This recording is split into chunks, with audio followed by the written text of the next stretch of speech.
Nakakabahala daw ang kalagayan natong si Duterte ayon kay Mr. Robin Padilla.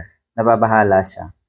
Parang magkakaiba yung mga sinasabi. Si Sara Duterte naman, in good spirits daw si Digong at ayaw nga niya na makita ko na yung kanyang mga kaanak na umiiyak kung sakali man na papasukin at makabisita. Ayaw niya nang umiiyak.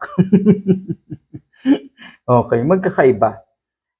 Wala na nabanggit or wala ni isang nabanggit atong si Sara Duterte tungkol sa kalusugan si Mr. Padilla. Yan ang kanyang iniisip.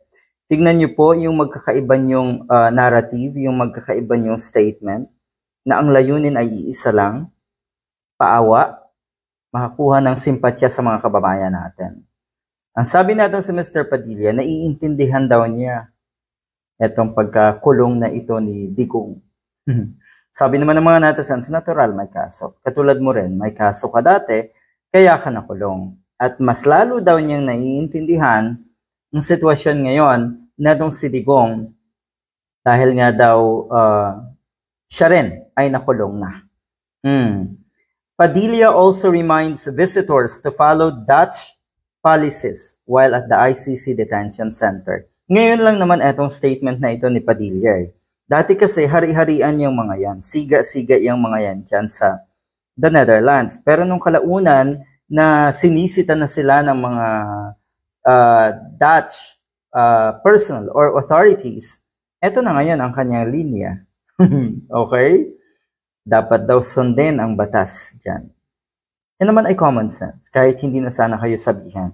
Kaya lang kasi, alam natin yung mga taga-suporta ni Digong, kasama na rin yung mga taong humahanga at sumasuporta pa rin kay Padilla na kadalasan ay nawawalan ng common sense. Yun ang naging problema. Okay. Ang mga netizens may reaction tungkol sa mga ganitong pagpahayag ni Mr. Padilla at kung bakit nananatili siya dyan sa the Netherlands. Ipinagmalaki mo pa daw, Mr. Padilla, na ikaw ay nakulong. Pero kahit hindi mo yan banggitin, alam ng buong mundo daw na ikaw ay ex-convict, kaya huwag ka na daw bumalik dito dahil hindi ka kawalan ng ating bansa. Huwag ka nang bumalik. Ang daming nakikita natin sa comment section na gano'n. Natural lamang na si Digong ay nakakulong. Huwag ka nang magtaka.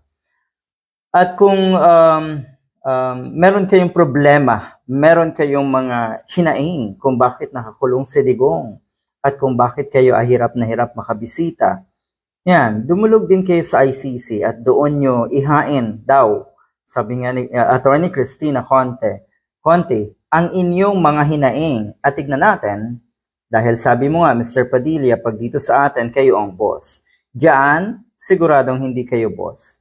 Diyan, siguradong hindi kayo papansinin ng ICC.